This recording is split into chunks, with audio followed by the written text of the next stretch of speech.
नमस्कार, मैं सीरत क्विंटन प्राइम टीवी में हिंदी समाचार से आपका स्वागत करती हूँ। पेश है अंतर्राष्ट्रीय समाचार। अमेरिका में राष्ट्रपति चुनाव के लिए मतदान में अब कुछ ही दिन का समय बचा है। राष्ट्रपति चुनाव में डोनाल्ड ट्रंप और कमला हैरिस के बीच कड़ा मुकाबला है। इस चुनाव की पूरी दुनिया में खूब चर्चा है। अमेरिका के एक प्रोफेसर पारोमिता पेन ने भी चुनाव को लेकर चिंता जताई है और कहा है कि अमेरिका समाज मौजूदा समय में व्यापक स्तर बंट गया है और इससे ऐसे राष्ट्रपति की जरूरत है जो हालात को संतुलित कर सके। प्रोफेसर ने कहा है कि अमेरिकी लोग मौजूदा समय में देश में लोकतंत्र को लेकर काफी चिंतित और नाखुश हैं।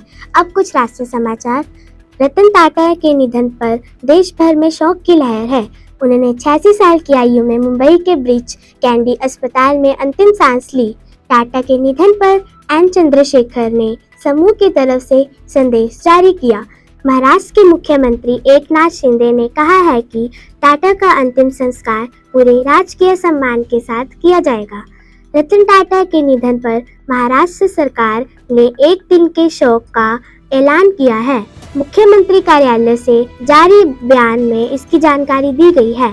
बयान में कहा गया है कि रतन टाटा के सम्मान में सभी सरकारी इमारतों पर राष्ट्रीय ध्वज आधा झुका रहेगा और इस दौरान राज्य में कोई भी सांस्कृतिक या उत्सव कार्यक्रम नहीं होंगे। पूरे राजकीय सम्मान के साथ रतन टाटा का अंतिम संस्कार किया जाएगा। झारखंड सरकार ने भी रतन टाटा के निधन पर एक दिन के शोक का ऐलान किया है। रतन टाटा के निधन पर प्रधानमंत्री नरेंद्र मोदी ने नोएल टाटा से बात की और रतन टाटा के निधन पर संवेदना व्यक्त की। केंद्रीय गृह मंत्री अमित शाह भारत सरकार की ओर से रतन टाटा के अंतिम संस्कार में शामिल होंगे। अब बारी खेल जगत की।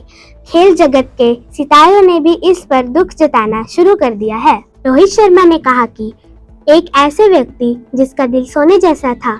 सर, आपको हमेशा एक ऐसे व्यक्ति के रूप में याद किया जाएगा जिसने वास्तव में दूसरों की परवाह की और अपना जीवन दूसरों की बेहतरी के लिए जिया। वहीं नीरज चोपड़ा ने कहा कि श्री रतन टाटा जी के निधन के बारे में सुनकर मुझे बहुत दुख हुआ। वह एक दूरदर्शी व्यक्ति थे और मैं उनके साथ हुई बातचीत के बारे में कभी नहीं भूल पाऊंगा। उन्होंने पूरे देश को प्रेरित किया। मैं प्रार्थना करता हूं कि उनके प्रियजनों को शक्ति मिले। ओम शांति। आओ जाने स्थानीय हलचल। हरियाणा विधानसभा चुनाव में हारने के बाद विरोधियों ने कारणों की समीक्षा करनी शुरू कर दी है। निर्दलीय विरोधी के रूप में बिजली मंत्री चौधरी रणजीत सिंह ने मंगलवार को जहां कार्यकर्ताओं के साथ मंथन किया तो वहीं बुधवार को हलोपा प्रत्याशी गोपाल कांडा ने पार्टी कार्यालयों में समर्थकों के साथ बैठक की।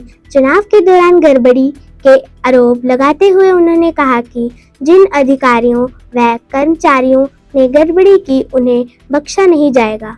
अब कुछ मौसम की रिपोर्ट। आज सिरसा में मौसम सुहावना रहेगा और अधिकतम तापमान 35 डिग्री सेल्सियस जबकि न्यूनतम तापमान 24 डिग्री सेल्सियस रहने का अनुमान है। अब कुछ क्विंटन समाचार। GD Goenka public school Sirsa में पीटीएम और पहले सत्र का परिणाम घोषित किया गया और छात्रों को विभिन्न सह शैक्षिक गतिविधियों में उत्कृष्ट प्रदर्शन के लिए प्रमाण पत्र देकर सम्मानित किया गया। आज के बुलेटिन में इतना ही। धन्यवाद। आपका दिन शुभ रहे।